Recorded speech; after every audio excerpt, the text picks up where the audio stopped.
Welcome to Shatter. Help me reach 5,000 subscribers. Support the video with a like and leave your thoughts in the comments. She said it at a table where everyone could hear. Not loud, not angry. Calm enough to sting. She said I was too obsessed with intimacy, like it was a hobby I refused to outgrow.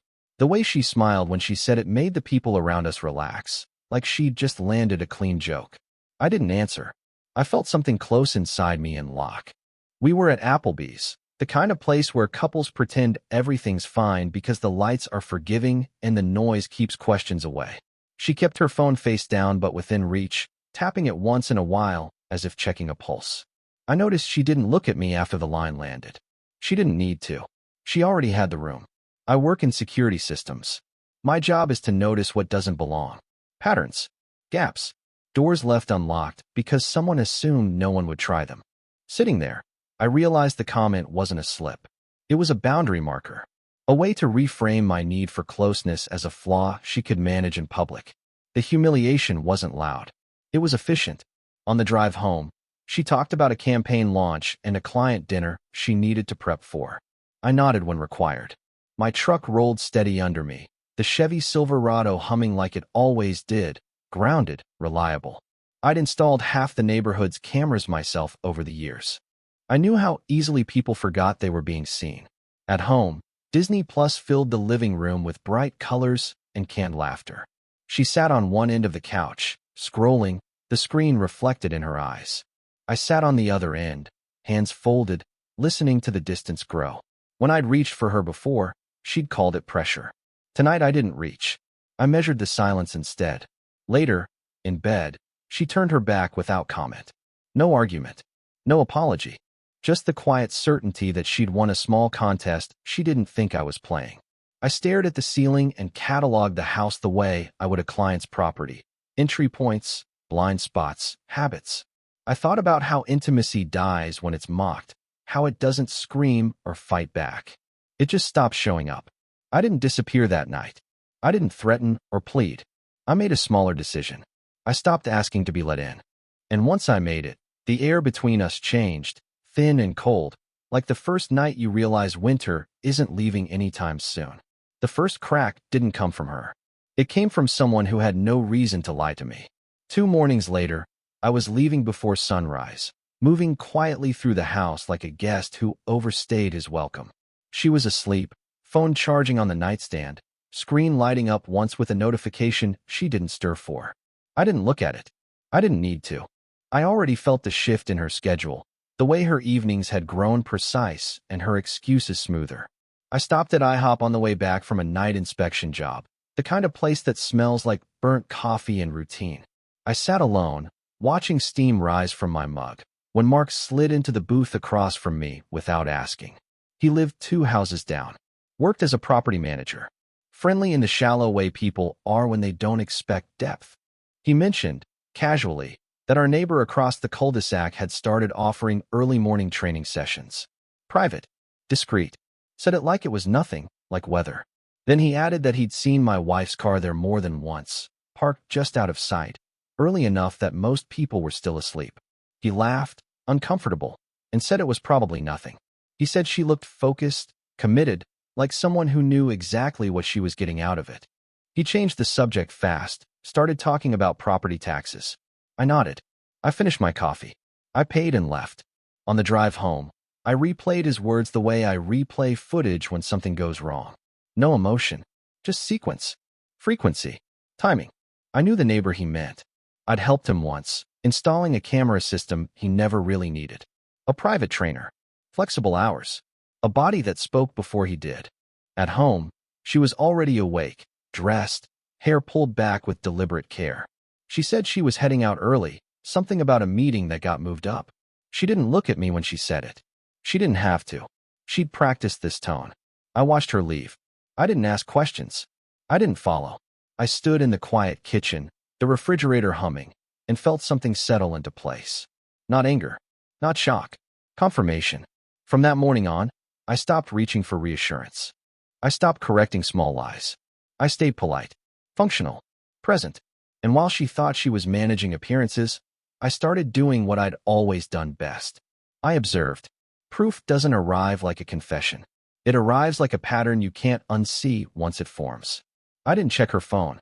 I didn't need passwords or access. I watched timing instead. Tuesdays and Thursdays, she left early with a gym bag that never came back sweaty. Saturdays, she claimed errands that stretched just long enough to miss lunch. I logged it all the way I log breaches, quietly, without judgment. When you do this long enough, emotion becomes noise you filter out. One night she suggested we stock up, like we used to. Said Sam's Club had a sale, and we were low on everything. We walked the wide aisles together, pushing the oversized cart, pretending abundance still meant something. She talked about reorganizing the pantry, about being efficient. I watched her choose items she liked, and skip the ones I always bought. It was a small thing. It told me more than words. At home, I balanced the account like I always did. There were new charges, small and regular, tied to a business name that hadn't existed in our life before. Training sessions billed as wellness. Cash withdrawals timed to her mornings out. I didn't screenshot. I didn't save files. I memorized. Evidence lives longer when it stays in your head. The neighbor's place had cameras I'd installed myself. I never accessed them. I didn't have to. I could picture the blind spots. The side door hidden by hedges. The driveway that dipped just enough to block the street's view. He liked control. He liked efficiency. He liked being needed without being known. She didn't change toward me. That was the strangest part. She stayed courteous, distant, productive. When I sat beside her in the evenings, Disney Plus glowing blue across the room, she leaned away by habit, not guilt. Intimacy had become a task she'd outsourced. The mockery at Applebee's made sense now. It was preemptive. You belittle what you've already replaced. I adjusted my schedule, took later shifts, volunteered for overnight checks. I stopped announcing when I'd be home. She didn't ask. The house grew quieter, cleaner, more staged. She started talking about renovations, about Lowe's runs and fresh paint, like changing walls could fix the temperature inside them. I never confronted her. I didn't need answers. I had clarity, and clarity does something dangerous. It makes patience feel easy. I didn't vanish all at once. I changed temperature. It started with sleep. I moved into the guest room without announcing it, said the mattress helped my back after long shifts. She nodded, already distracted, already recalculating something else. I began taking overnight calls more often, choosing the jobs that kept me out until dawn. When I came home, the house smelled and used like a staged listing. Some mornings, after a 12-hour rotation, I sat alone at IHOP, the same booth near the window, watching families drift in with their noise and certainty. I ate slowly. No phone. No messages waiting. The quiet stopped feeling empty and started feeling earned. At home, she filled the space with activity. Boxes from Lowe's appeared in the garage, stacked neatly, labeled in her handwriting. She talked about repainting the hallway, about lighting fixtures that would make the living room feel warmer. I noticed she said warmer a lot, like it was a design problem. She didn't ask why I was never around when the boxes arrived. She assumed availability the way some people assume gravity. We became efficient roommates. Polite. Predictable. She updated me on her schedule like a calendar alert. I responded with the same tone I use with clients. Clear. Neutral. No invitation for follow-up. The distance confused her more than anger would have. I could see it in the way she watched me from doorways, like she was trying to remember when the rules changed. One evening, she suggested dinner out, said it might be good for us. I agreed without enthusiasm. At the table, she talked about work, about a new development project, and the pressure to keep everything looking perfect. Halfway through, she paused, like she'd expected me to interrupt, to steer the conversation back to us. I didn't. That's when she really looked at me, like she was seeing the outline of a man she used to know. I started spending weekends away, short trips tied to inspections that didn't require me to check in. I stopped explaining where I'd been. I stopped apologizing for absences she never questioned before. The house adjusted around me, like water around a stone. She hadn't lost me yet. That's what she told herself. I was still there, still answering, still functioning. But something fundamental had already shut down. I wasn't waiting for warmth anymore. And when a person stops waiting, they're already gone in the only way that matters. Control doesn't like silence. It looks for friction, for reaction, for proof it still matters. The neighbor started slipping. Not dramatically, subtly. His routines tightened, then frayed. His clients changed hours. His driveway stayed empty longer than usual. I noticed because noticing is what I do. I didn't approach him. I didn't need to. People who live on convenience always cut corners somewhere. One afternoon, I ran into a building inspector I'd worked with before. We talked shop. I mentioned, casually, a private training space nearby that had expanded fast. Too fast. He frowned, said zoning had been strict lately. Fire codes. Occupancy limits. He asked for an address. I gave it. That was it. No accusation. No follow-up. Information doesn't need encouragement. It just needs direction. At home, she grew restless. Her project stalled. The boxes from Lowe's stayed unopened longer. She asked questions she didn't finish, like she was testing the water with her toes instead of stepping in. I stayed steady, polite, unmoved. She suggested dinner again, this time with more intention. We ended up at Applebee's, same booth style, same forgiving lights. Halfway through, she reached across the table, her hand hovering like she wasn't sure of the distance anymore. I didn't pull away. I didn't lean in. I let my hand rest where it was. That hesitation landed harder than rejection. She asked if something was wrong. Not directly. She said I'd been quiet lately. I told her work had been busy, which was true. The truth just wasn't the whole story anymore. 2 days later, the neighbor's place went dark. No music. No early morning movement. A notice taped to his door that afternoon, official enough to matter. I saw her notice it from the window. I saw the way her shoulders tightened, the way her phone stayed in her hand longer than usual. That night, Disney Plus played in the background, something bright and harmless. She didn't watch it. She watched me instead, waiting for something. A question. A comment. A crack she could slide through. I gave her nothing. The thing about structures is that when one support fails, the others start to show strain. She'd built something fragile on proximity and secrecy. I hadn't touched it. I'd just removed myself from the equation. And without resistance, everything she thought she controlled began to feel suddenly unstable. The shift became visible to other people before she admitted it to herself. It happened on a Saturday we used to reserve for errands. She suggested Sam's Club, said we needed basics, said it like a peace offering disguised as routine. We walked the warehouse aisle side by side, the cart between us like a neutral zone. She reached for items automatically, then hesitated, waiting for me to add the things I always did. I didn't. I followed her pace. I let the cart stay half empty.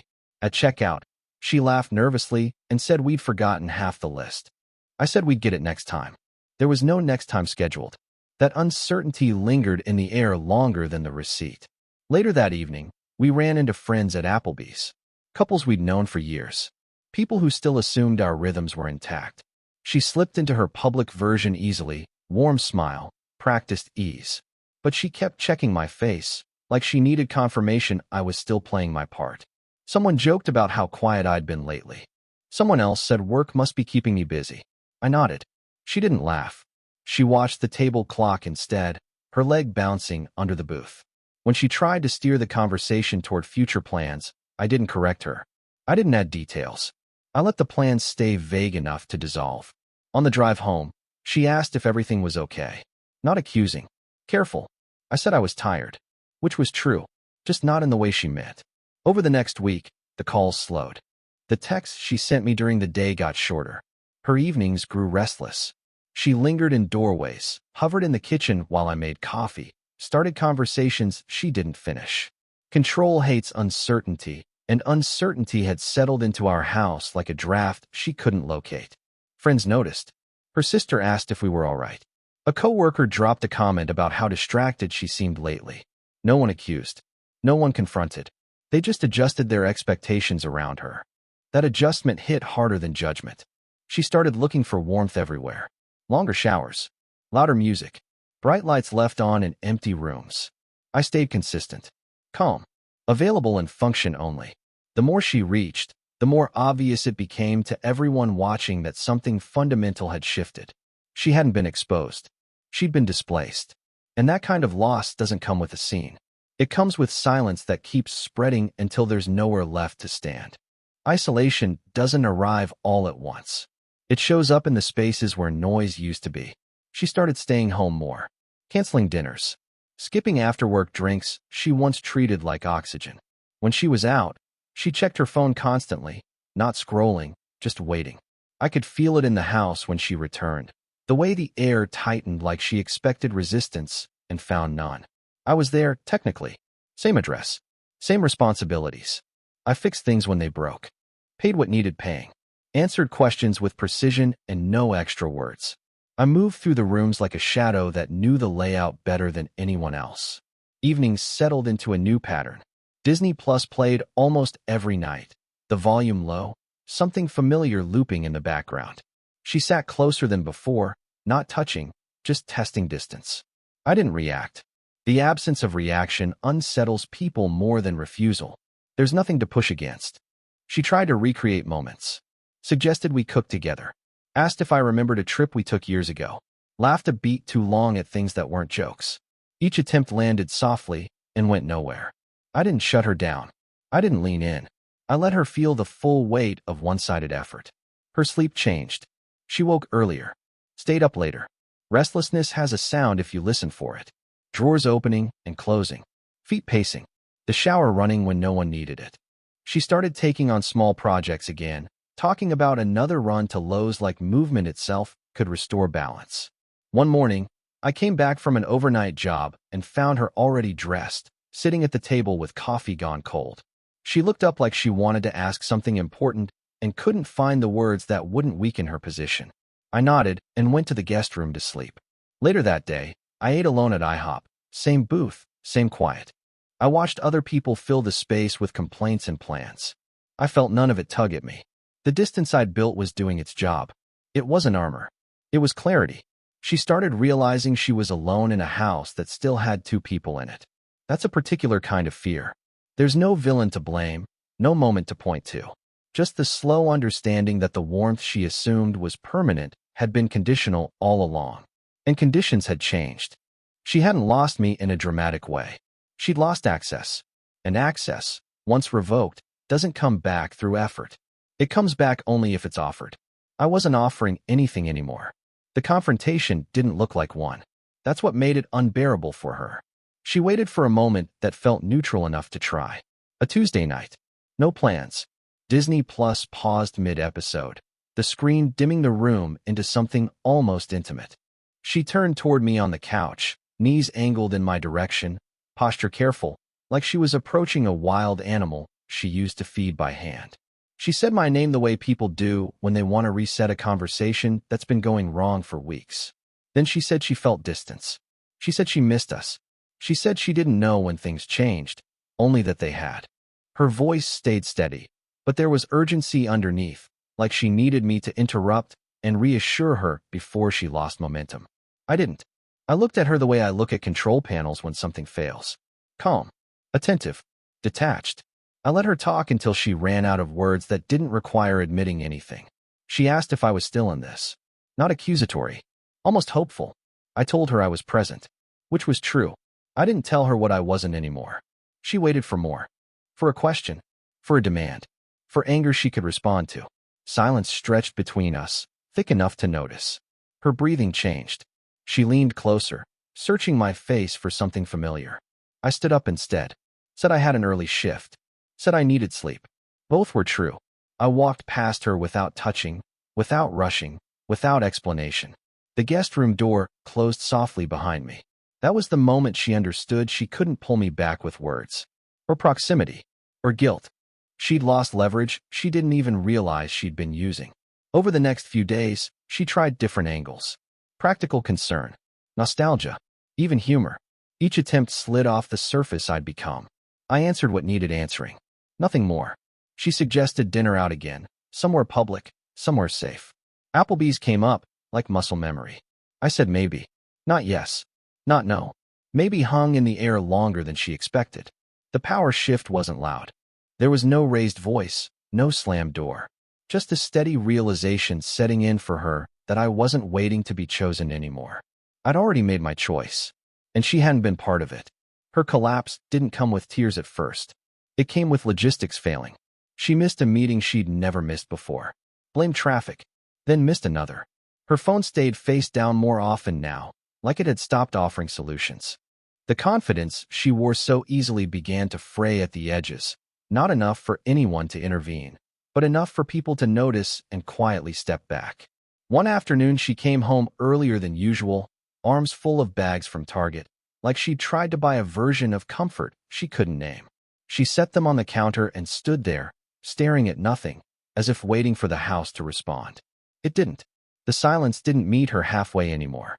Friends stopped calling with invitations. Not out of cruelty, out of adjustment. People sense instability the way animals sense weather. They conserve energy. Her sister checked in less. Coworkers rerouted around her mood. The social warmth she'd relied on thinned out, one interaction at a time. At home, she tried to regain footing. Cleaned obsessively. Rearranged furniture twice in a week. Talked about future plans with a forced brightness that never landed. She asked if we should restock groceries, said we were low on everything again. I told her to get what she needed. I didn't go with her this time. She came back quieter. Moved through the house like a guest afraid of overstaying. When she spoke, it was tentative, testing whether I was still reachable. I answered when necessary. Not coldly. Precisely. Late one night, she stood in the hallway outside the guest room, not knocking, just standing there long enough for me to feel it through the door. I didn't open it. I listened to her footsteps retreat, slow and uneven. That's when it hit her. Not all at once. In flashes. Moments she'd dismissed before resurfaced sharp and clear. Me waiting on the couch while she scrolled. Me reaching out and pulling back. Me leaving earlier, coming home later, never complaining. She remembered the consistency she'd mistaken for weakness. The warmth she'd called neediness. Now there was no one to lean into. No easy body next door. No controlled intimacy on demand. Just the quiet reckoning of realizing the one person who had been solid was no longer available to absorb her chaos. I wasn't watching her fall with satisfaction. I was already elsewhere, mentally, living on a different rhythm. Her unraveling wasn't my victory. It was simply the consequence of gravity. The last moment wasn't dramatic. That's what she never understood. It was early, still dark outside, the house quiet in a way that felt final instead of temporary. I'd slept well for the first time in weeks. When I came into the kitchen, she was already there, sitting at the table, hands wrapped around a mug she hadn't touched. She looked smaller, not physically, but structurally, like something essential had been removed. She didn't accuse. She didn't defend. She said she felt cold all the time now, even when the heat was on. She said she didn't know when she lost me, only that she could feel the space where I used to be. There was no performance left in her voice. No angle, just exposure. I listened. I always did. She said she missed how safe things used to feel. How steady. How I used to look at her like she mattered. She said she thought intimacy was optional, something you could manage or postpone without consequence. Now she understood it had been the structure holding everything else up. I didn't argue. I didn't validate. I didn't correct the timeline. I let her words land and fade on their own.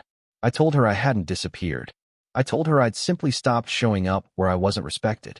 The sentence wasn't sharp. It was clean. It didn't need force behind it. She waited for what came next. For punishment. For reconciliation. For conditions.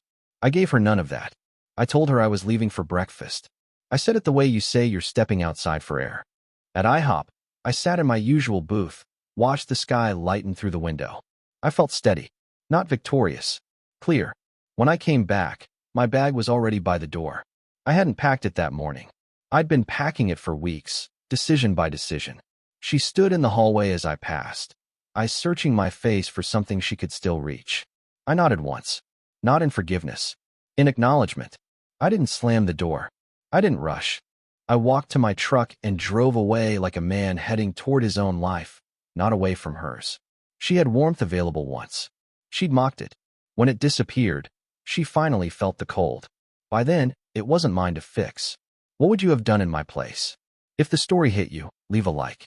And don't forget to subscribe. It only gets stronger from here.